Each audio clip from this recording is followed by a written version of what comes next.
Hello, my dear students. My name is Shakti, and I am an English lecturer since last 20 years. And today we will give a summary of the text, the book that saved the earth, from the book Footprints Without Feet, chapter number 10.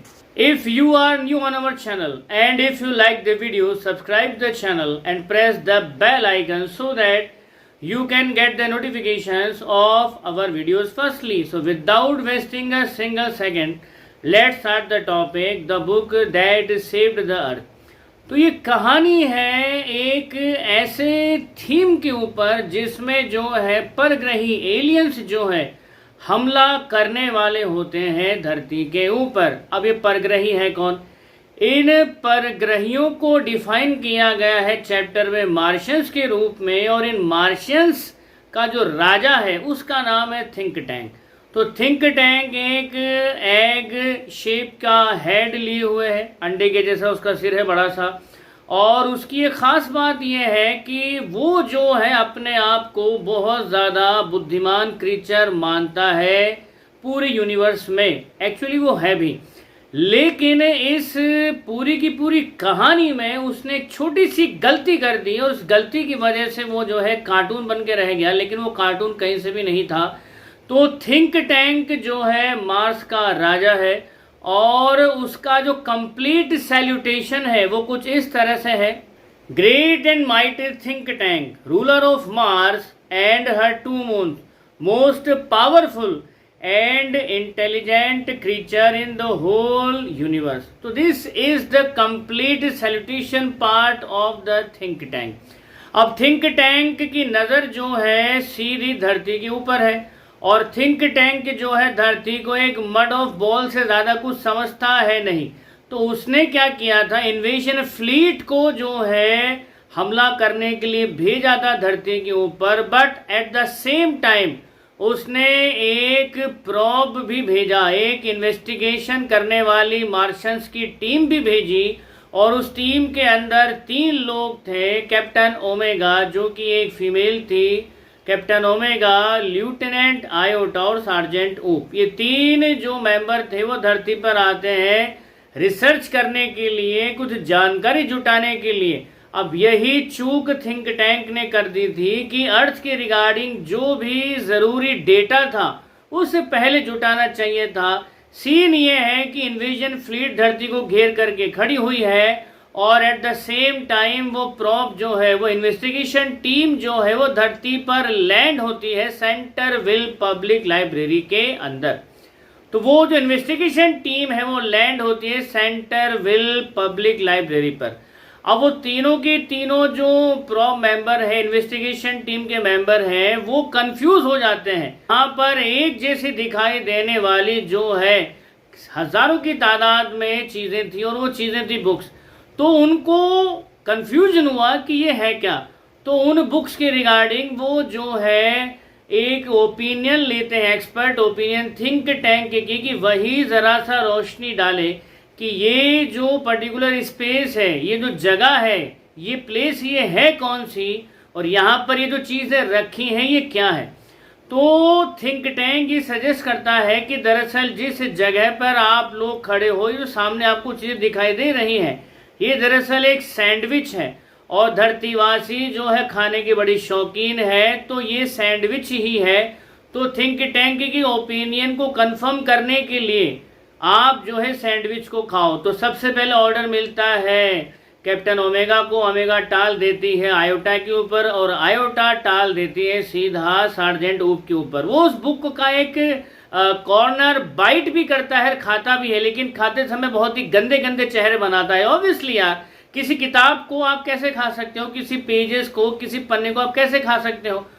तो उस particular book के एक corner को bite करने के बाद में ऊप सीधा सीधा यही कहता है कि पता नहीं यार, धरती वाले किस तरह से ये सैंडविच खा लेते हैं, बिना चटनी के इसको खाना तो नामुमकिन है, ये तो मार्स की डस्ट से भी ज़्यादा ड्राई है। तो नूडल यहाँ पर अपनी जो है एक ओपिनियन देता है, वो ये कहता है कि सर ये जो सैंडविच है, ये सैंडविच जो है ये खाने का नहीं है, ये कम्युनिकेशन सैंडविच है। तो थिंक टैंक नूडल की ओपिनियन को अपना बता करके क्रू मेंबर्स को कहता है कि आपके हाथ में ये जो पर्टिकुलर सैंडविच है, ये सैंडविच जो है कम्युनिकेशन डिवाइस है। तो बुक को लेकर के तो एक थॉट आ गई, लेकिन जहां पर वो लैंड करते हैं उस जगह को लेकर के तीन थॉट, तीन ओपिनियन आई थी वहां पर। सबसे पहले उस लाइब्रेरी को, सेंटर विल पब्लिक लाइब्रेरी को समझा गया कि ये कोई हैबरडैशरी है। फिर दूसरी ओपिनियन ये आती है कि शायद ये कोई स्टोरेज बार्न है। और तीसरी ओपिनियन उस लाइब्रेरी के बारे में ये आती है कि शायद ये कोई क्रूड रिफ्रेशमेंट स्टैंड है। तभी तो थिंक टैंक ने जो है उस सो कॉल्ड बुक को सैंडविच कह करके जो है खाने की आज्ञा दी थी क्रू मेंबर्स को। तो जब नूडल सजेस्ट करता है कि ये कोई कम्युनिकेशन डिवाइस है, तो थिंक टैंक उसके सजेशन को अपना बता करके कहता है कि ये जो है कम्युनिकेशन डिवाइस है और आप इसमें कान लगा के सुनिए मेंबर्स की आपको क्या सुनाई देता है। भला बुक से क्या सुनाई देगा। फिर भी क्रू मेंबर्स जो है थिंक टैंक की तसल्ली के लिए जो है सुनने की कोशिश करते हैं, लेकिन सुन कुछ नहीं पाते। उल्टा वो जवाब ये देते हैं कि शायद सही फ्रीक्वेंसी पर नहीं है, तो ठीक से आवाज नहीं आ रही। यहाँ पर नूडल फिर इंटरप्ट करता है थिंक टैंक को और कहता है कि शायद ये जो है कम्युनिकेशन डिवाइस कानों के लिए नहीं है, आंखों के लिए है। और इस सजेशन को थिंक टैंक अपना बता करके क्रू मेंबर को सजेस्ट करता है कि ये जो कम्युनिकेशन डिवाइस है ये कानों के लिए नहीं है, आंखों के लिए है। और थिंक टैंक अब ऑर्डर देता है कि वो जो सामने एक चमचमाता सा सैंडविच नजर आ रहा है उसको उठा करके देखा जाए, क्योंकि ये काफी इंपॉर्टेंट सा लगता है। अब क्रू मेंबर जो है एक लार्ज वॉल्यूम उठाते हैं मदर गूस बुक का। अब जैसे उसके पेज को ओपन किया जाता है तो वहां पर कुछ लिखा होता है अक्षरों के अंदर, और क्रू मेंबर्स को ऐसा लगता है कि शायद ये कोई साइफर है, एक कोडिंग लैंग्वेज है जिसमें कुछ लिखा हुआ है। अब साइफर वर्ड सुनते ही थिंक टैंक बहुत ज्यादा इंटरेस्टेड हो जाता है। तो वो जो है अपने क्रू मेंबर्स को ऑर्डर देता है कि केमिकल डिपार्टमेंट ने आपके बेल्ट में एक विटामिन का कैप्सूल जो है दे रखा है, उस कैप्सूल को निकालिए, अपनी इंटेलेक्चुअल लेवल को बढ़ाइए और देखिए इस साइफर को कैसे आपको क्रैक करना है।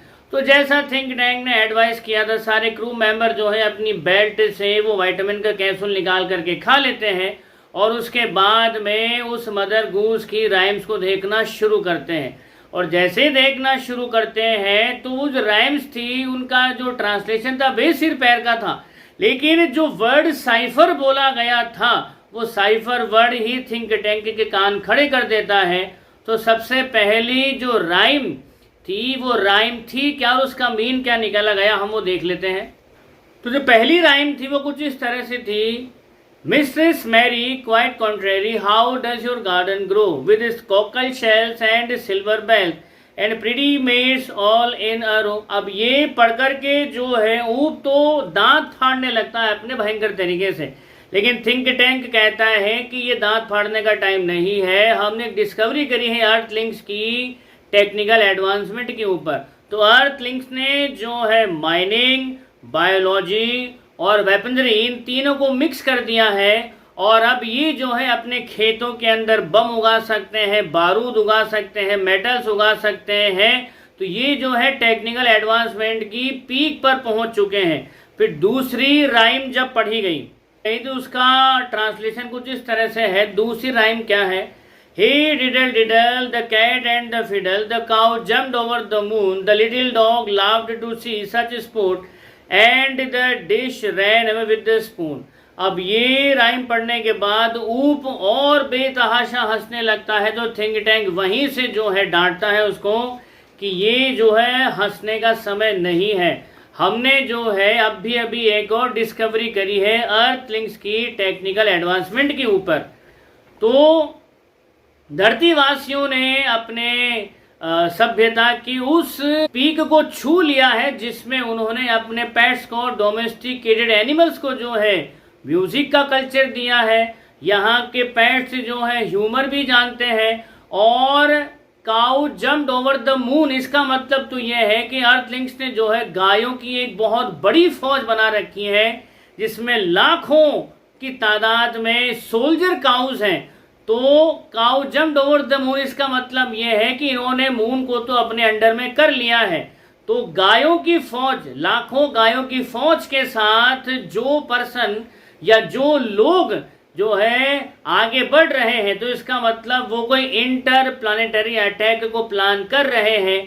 तो अर्थलिंक्स के जानवर जो है म्यूजिक कल्चर को जानते हैं, ये जानवर जो है ह्यूमर को समझते हैं। और जो लाइन थी लास्ट वाली, and the dish ran with the spoon, ये चीज बहुत ज्यादा अलार्मिंग थी थिंक टैंक के लिए, क्योंकि धरतीवासियों ने पहले वाली राय में तो पता ये चला था कि एग्रीकल्चर को, माइनिंग को और वेपनरी को मिक्स कर दिया है, और अब ये अपने खेतों में बम बारूद उगाते हैं, मेटल उगाते हैं, कोई भी चीज हो वो उगा लेते हैं खेतों के अंदर ही। और अब पता ये चला है कि इनके पास इतनी जबरदस्त तकनीक है कि ये शायद जो है किसी बेजान चीज में जान डाल सकते हैं और उसी चीज का इस्तेमाल कर सकते हैं किसी के अगेंस्ट में। तभी तो यहाँ पर एक लाइन थी, the dish ran away with the spoon. अब थाली और चम्मच तो बेजान होते हैं, लेकिन थाली चम्मच के साथ भाग गई। इसका मतलब यह है कि इन्होंने इतनी हाईली टेक्निकल एडवांसमेंट को अचीव कर लिया है कि किसी भी बेजान चीज में जान डाल सकते हैं। तो अगर ये अर्थलिंक्स जो है अपने लाखों काउस की फौज के साथ में, तो ये अर्थलिंक्स अगर अपने लाखों गायों की फौज के साथ में मार्स पर आ धमकते हैं, और अगर मार्स की ही किसी बेजान चीज में ये जान डाल देते हैं, तो इनको तो नीड ही नहीं पड़ेगी अपनी आर्मी का इस्तेमाल करने की। वो बेजान चीज ही मार्शियंस के अगेंस्ट में जो है एक हथियार के तौर पे इस्तेमाल करी जा सकती है अर्थलिंक्स के द्वारा। तो ये बहुत ही खतरनाक डिस्कवरी थी अकॉर्डिंग टू थिंक टैंक। लेकिन जब तीसरी राइम पढ़ी गई तो ये मानिए थिंक टैंक ये तो होश ही फाख्ता हो गए। तो तीसरी राइम कुछ इस तरह से थी, Humpty Dumpty sat on the wall, Humpty Dumpty had a great fall, all the Kings horses and all the Kings man can not put Humpty Dumpty together again. अब यहाँ पर एक फोटो भी बनी हुई थी जो बिल्कुल थिंक टैंक की तरह दिखाई दे रही थी। तो हम्प्टी डम्प्टी दीवार पर बैठे, हम्प्टी डम्प्टी दीवार से घिरे राजा के सारे आदमी और घोड़े मिलकर भी हम्प्टी डम्प्टी को दोबारा से एक नहीं कर पाए। अब यहाँ पर थिंक टैंक ने फोटो जब देखी तो उसकी चीख निकल गई और उसने सीधा सीधा ये समझा कि जो अर्थलिंक्स हैं उन्होंने प्लान बनाया है कि वो जो है मार्स को सबसे पहले कैप्चर करेंगे, और हम्प्टी डम्प्टी यानी थिंक टैंक उसको जो है उसकी पोजीशन से, उसकी गद्दी से हटाएंगे, उसको कैप्चर करेंगे। तो थिंक टैंक को वो उसकी गद्दी से हटा करके कैप्चर करेंगे। तभी तो इस लाइन का मतलब था Humpty Dumpty had a great fall. तो अर्थलिंक्स ने जो है थिंक टैंक को कैप्चर करने का बहुत ही तगड़ा प्लान बनाया है। तो हम तो कहाँ हमला करने गए थे अर्थ के ऊपर, और कहाँ धरतीवासी इंटर प्लानिटरी अटैक प्लान करके बैठे, हमें पता भी नहीं चला कि वो कब मार्स पर चढ़ाई करने आ रहे हैं। तो ये जो डिस्कवरी थी अकॉर्डिंग टू थिंक टैंक ये बड़ी खतरनाक थी। तो इमीडिएटली थिंक टैंक ऑर्डर देता है कि तुरंत ही मार्स को जो है खाली किया जाए, और सारे के सारे भाग करके वो चले जाते हैं अल्फा सेंटोरी।